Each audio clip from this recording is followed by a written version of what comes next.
Speaking of breaking the law, in Nassau County, here in New York, they just went for the state record of the most illegal order.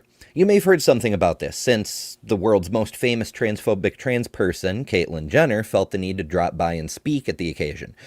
More on that in the sports section coming up, but for right now, let's talk about how ridiculous this executive order is. Here is a copy for us to peruse here. It opens up talking about how important women and girls sports and athletics are. Right here in the beginning. Women and girls deserve the opportunity to demonstrate their strengths, skills, and athletic abilities, and to provide them with equal and fair opportunities to obtain recognition and accolades, college scholarships, and numerous other long-term benefits that result from participating and competing in athletic endeavors. There's a whole bunch of whereases as we go.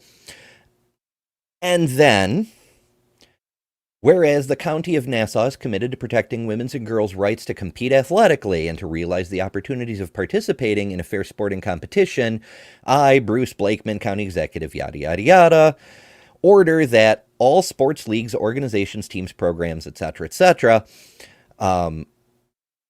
be designated based on the biological sex at birth of the team members and participants.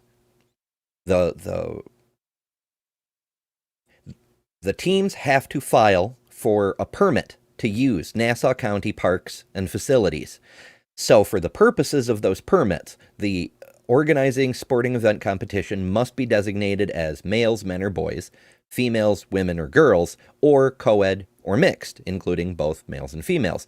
And further, it is ordered that the Nassau County Department of Parks and Recs and Museums and etc., shall not issue any permits for the use and occupancy of their property for the purposes of organizing a sporting event or competition that allows athletic teams or sports designated for females, women, or girls that include a biological male, which they previously defined as someone who was assigned male at birth, regardless of their actual sex or gender identity.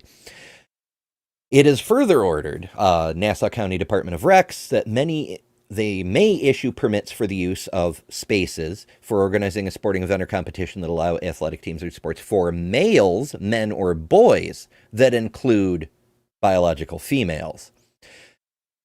So there's a lot going on here.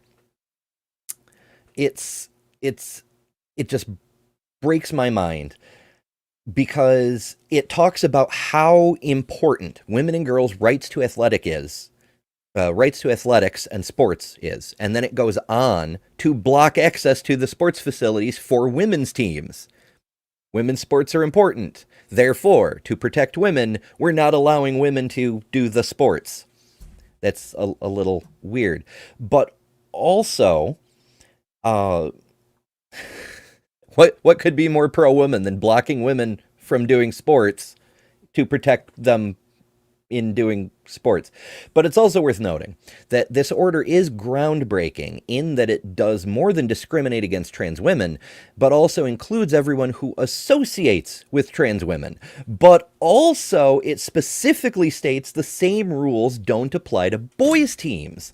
If the sexism wasn't obvious enough, it's spelled out for us. If they want to spell it out, we can too.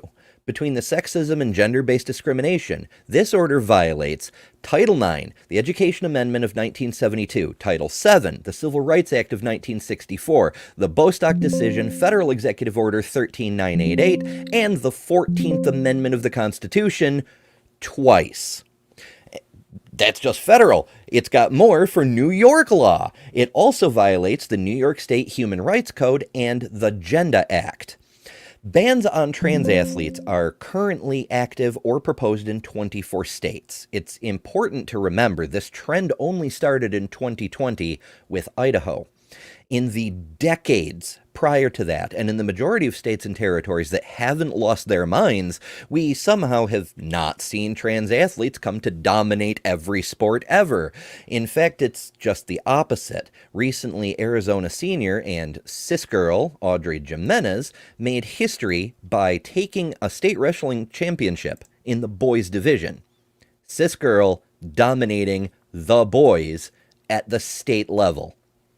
She's cool, and she's a cis girl, so I don't know what people are complaining about. While the ACLU is already taking action on this specific case, for anyone dealing with a situation like this, here's just a friendly reminder that no one but your doctor has a right to your medical history.